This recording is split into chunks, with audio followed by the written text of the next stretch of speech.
দলবিলাকে হওক গতিকে আমি ক'ব বিচাৰিছোঁ যে ৰাষ্ট্ৰীয়তাবাদী দলবিলাকৰ অসমৰ সমস্যা সমাধান কৰাৰ ক্ষেত্ৰত কোনো আন্তৰিকতা নাই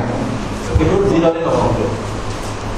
সেইকাৰণে আমি আঞ্চলিকতাবাদত বিশ্বাসী এটা যুৱ সংগঠন আৰু আঞ্চলিকতাবাদ মানে কি আঞ্চলিকতাবাদ মানে হৈছে নিজকে অসমীয়া বুলি পৰিচয় দিয়া আৰু নিজৰ খিলঞ্জীয়া অসমীয়া অস্তিত্ব জীয়াই ৰখা সেয়াই হৈছে আঞ্চলিকতাবাদ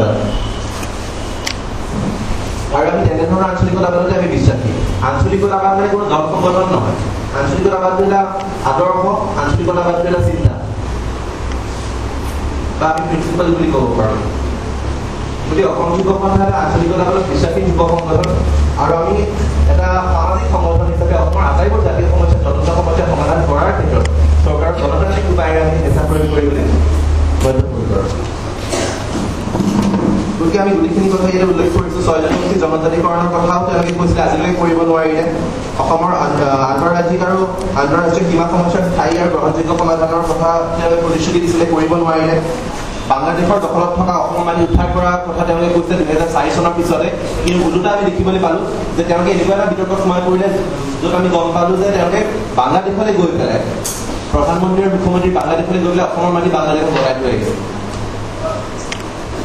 যিবোৰ তেওঁলোকে কথা কৈছে তাৰ সম্পূৰ্ণ উল্টা কাম তেওঁলোকে কৰি আছে আৰু মুখ্যমন্ত্ৰী প্ৰধানমন্ত্ৰীৰ ভূমিকাটো প্ৰায় একেই হৈছে তেওঁলোকে কয় এটা কৰে এটা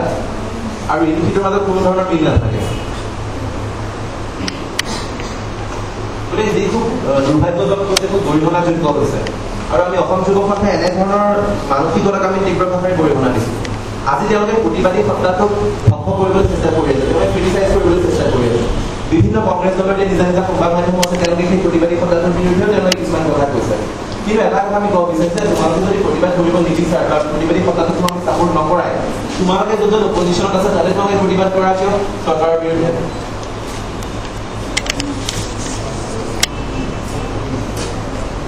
গতিকে তেওঁলোকে ট্ৰেন্সপাৰেঞ্চি মেইনটেইন কৰিব লাগে ট্ৰেন্সপাৰেঞ্চি তেওঁলোকে মেইনটেইন কৰাত সম্পূৰ্ণৰূপে ব্যৰ্থ হৈছে তেওঁলোকে তেওঁলোকৰ গোটেইখিনি কথা জল পটপটকৈ ওলাই পৰিছে আজি যদি কোনোবা প্ৰতিবাদ কৰিবলৈ যায় তেওঁলোকৰ ওপৰত মানসিকভাৱে বা শাৰীৰিকভাৱে নিৰ্যাতন চলোৱা হয়